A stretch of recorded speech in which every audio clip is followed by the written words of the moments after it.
सृष्टि के कनकन में सदा सर्वदा विराजमान 20वीं सदी के भगवान सर्वशक्तिमान सदा स्मरणीय अनंत श्री विभूषित परम आराध्य संत सद्गुरु महाराज जी के पावन चरणों में कोटि कोटि नमन वंदन व्यक्त रूप में अपने निवास में विराजमान पूज्य स्वामी श्री परमानंद जी महाराज के पावन चरणों में बारंबार प्रणाम।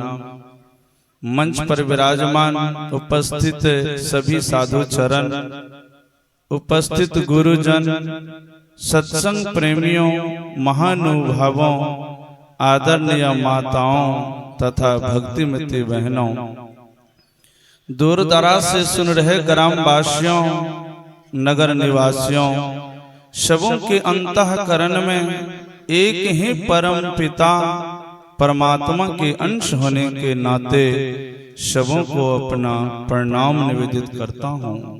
सबों से एक बार पुनः आग्रह है कि एक बार उच्च स्वर में गुरु महाराज की जय घोष करें।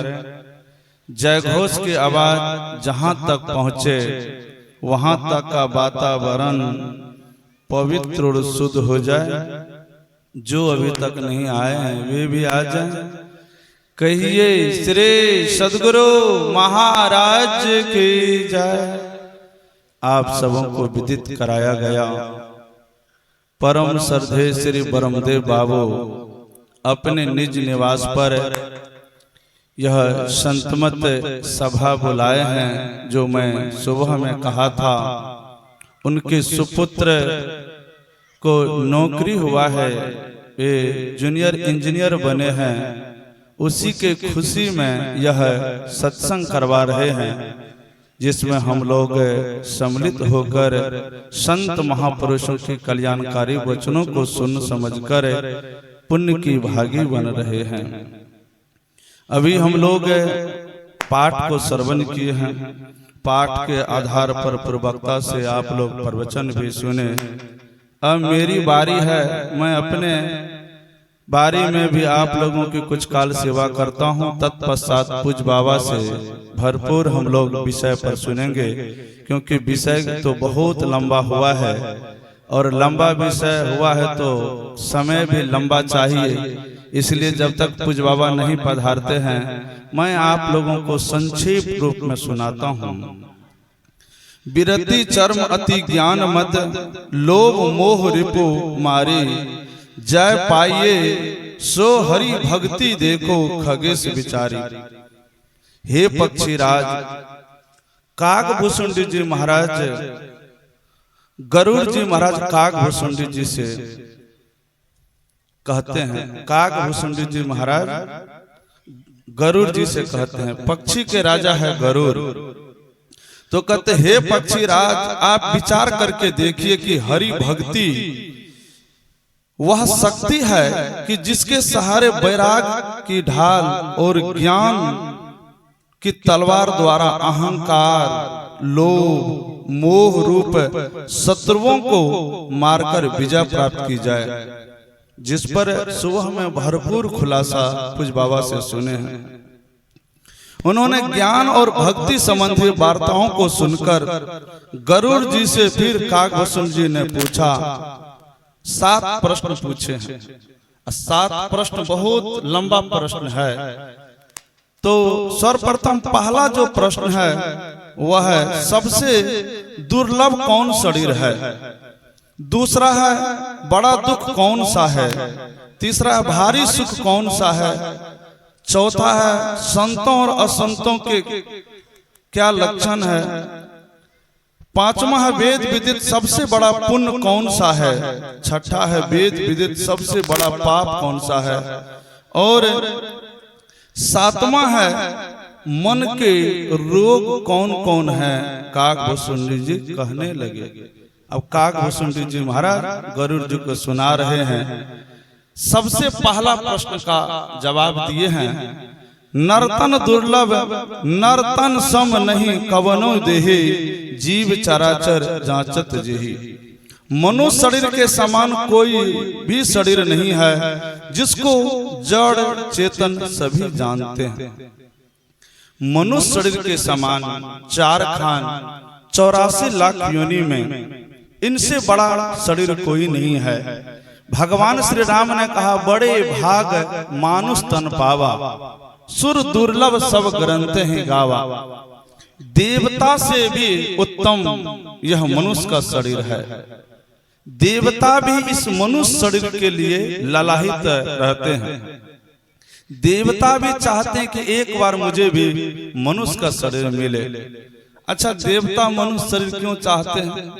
हम लोग तो अंधकार अज्ञान में हैं। हम लोग आंख बंद करके देख लेंगे कहाँ हैं।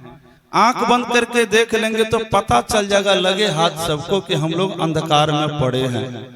ये अंधकार जमराज का राज है और अंधकार अज्ञान का सूचक चिन्ह है। अज्ञानता ही दुख का मूल है। सबसे बड़ा जो दुख है वह है अज्ञानता। ज्ञान हो जाए तो जीव सुखी हो जाएंगे। संसार का ज्ञान तो हम लोगों को बहुत है, लेकिन अपना ज्ञान नहीं है कि हम कौन हैं। संसार के ज्ञान अज्ञान है। श्री जवाल दशोपनिषद की ऋषि कहते हैं, ज्ञान सोच को छोड़कर जो बाहरी सोच में लगा रहता है वह मूढ़ सोने को छोड़कर मिट्टी का ढेला लेता है। ज्ञान कहते हैं जानने को, क्या नहीं जानते हैं। जानते हैं कि ये मेरा घर है, ये मेरा बेटा है, बेटी है, पति है, पत्नी है, माता है, पिता है, कर कुटुंब समाज, ये तो जानते हैं। लेकिन ये जानना असली जानना नहीं है, क्योंकि ये तो जानते हैं लेकिन अपने को नहीं जानते हैं। तो ज्ञान को 4 भाग में बांटा है।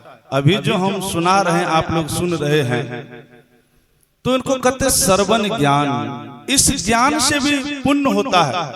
संत सम्राट कबीर साहब ने कहा, कहत सुनत, मैं कह रहा हूं आप सुन रहे हैं, कहत सुनत सुख उपजे और परमारथ होए। मुझे कहते भी सुख हो रहा है, आप सबों को सुनते भी सुख हो रहा है, और हम दोनों का परमार्थ बन रहा है, यानी कि परमार्थ के लिए पुण्य हो रहा है। भगवान श्री राम ने कहा, यदि दोनों जगह सुख चाहिए, यहाँ भी, यहाँ से मर करके जहाँ जाएंगे वहां भी, तो भगवान श्री राम ने कहा, जौ पर लोक इहे सुख चाहो, सुनी मम वचन हृदय दृढ़ गहो, सुलभ सुखद मार्ग यह भाई, भक्ति मोरी पुराण श्रुति कर गाई। भगवान श्री राम कहते जी दोनों जगह सुख चाहिए, यहाँ भी हो, यहाँ से जाने के बाद परमात्मा के घर में, तो भगवान कहते मेरे वचनों को सुनिए, सुन करके हृदय में धारण कीजिए। यह है श्रवण ज्ञान। हृदय में धारण करेंगे, मन में यदि इसको धारण करेंगे तो ये होगा मनन ज्ञान। और इस मनन ज्ञान में यदि मजबूत हो गए, जब ये मनन ज्ञान में मजबूत होकर के इनका अभ्यास प्रयास करेंगे, तब होगा निधिध्यासन ज्ञान, अंत में होगा अनुभव ज्ञान, जिससे जीव का होता है परम कल्याण। इसीलिए सुनने मात्र से गोस्वामी ने कहा 4 फल प्राप्त होता है। सुनी समझई जन मुदित मन, मज्जई अति अनुराग, लहई 4 फल अछत तनु, साधु समाज प्रयाग। साधु समाज में उनके उपदेशों को आनंद मन से सुनेंगे। बेमन से सुनेंगे तो लाभ नहीं होगा। आनंद मन से सुनेंगे, समझेंगे, विचारेंगे, विचार करके जो जीवन कि गोस्वामी तुलसीदास जी महाराज कहते सुनने मात्र से, करना तो दूर की बात है, सुनने मात्र से 4 फल प्राप्त हो जाएगा। सुनी समझई जन मुदित मन, मज्जई अति अनुराग, लहै 4 फल अछत तनु, साधु समाज प्रयाग। साधु समाज में बैठ करके उनके उपदेशों को आनंद मन से सुनेंगे, समझेंगे, विचारेंगे, विचार करके अंतिम बात है जब जीवन में उतारेंगे, तो कहते मरने के बाद नहीं, जीते जी 4 फल मिलेगा। भगवान बुद्ध के पास जब उनकी धर्म पत्नी यशोधरा गई है दीक्षा लेने के लिए, तो भगवान बुद्ध ने कहा कि पहले देवी शिक्षा ले लो, पीछे दीक्षा लेना।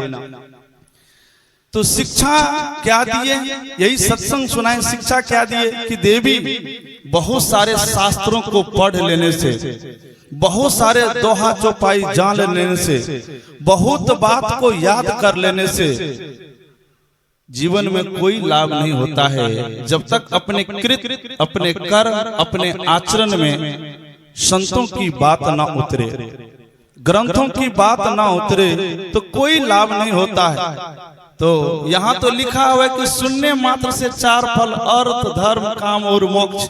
हम लोग भी बहुत दिन से सुन रहे हैं, तो क्यों नहीं लाभ मिल रहा है? इसका मतलब है कि हमारे कृत कर्म आचरण में बात नहीं उतर रहा है। यदि बात उतर जाए संतों का तो निश्चित लाभ होगा। जो फल लिखा हुआ है ये 4 फल प्राप्त होगा।